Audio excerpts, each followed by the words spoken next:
నిన్న విజయవాడలో మన ముఖ్యమంత్రి గారు బస్సు యాత్ర మేమంతా సిద్ధం బస్సు యాత్రగా వస్తుండగా విజయవాడలో కొంతమంది ఆకతాయిలు ముఖ్యమంత్రి గారి మీద దాడులు చేయడం జరిగింది.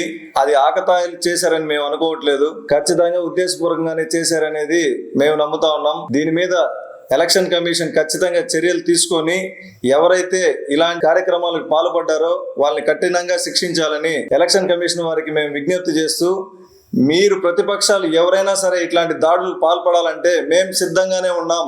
మీరు రండి, ప్రజాక్షేత్రంలో ఇద్దరం పోటీ పడదాం, మీరా మేము తేల్చుకుందాం. మే 13వ తారీఖు దాని యొక్క పర్యవసానం మీరు ప్రజల్లో ఎలా ఉన్నారు, మేము ఎలా ఉన్నాం అనేది ఇద్దరం ఖచ్చితంగా అక్కడికి వచ్చి పోరాడదాం. దాని యొక్క రిజల్ట్ మనకు జూన్ 4వ తారీఖు తెలుస్తుంది.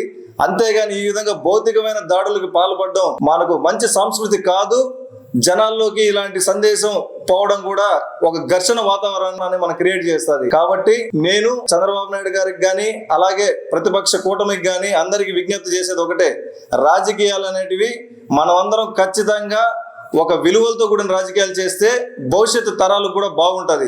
అంతేగాని ఈ విధంగా ఘర్షణ వాతావరణం సాక్షాత్తు ఒక ముఖ్యమంత్రి గారి మీద ఈ విధంగా దాడులు చేయడం ఎంతవరకు కరెక్ట్? మీరు ఏదన్నా చేయాల్సి వస్తే రండి, ఖచ్చితంగా పోటీ పడతాం, పోటీకి మేము సిద్ధం, గొడవలకు మేము సిద్ధం.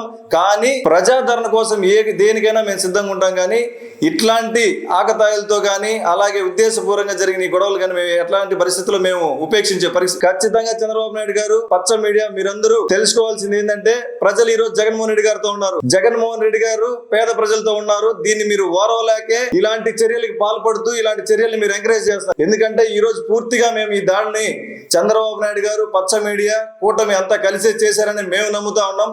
దీని మీద ఎలక్షన్ కమిషన్ ఖచ్చితంగా విచారణ చేయాలి. ఎవరైతే ఇలాంటి చర్యలకు పాల్పడ్డారో వాళ్ళని శిక్షించాలని కోరుకుంటా ఉన్నాం.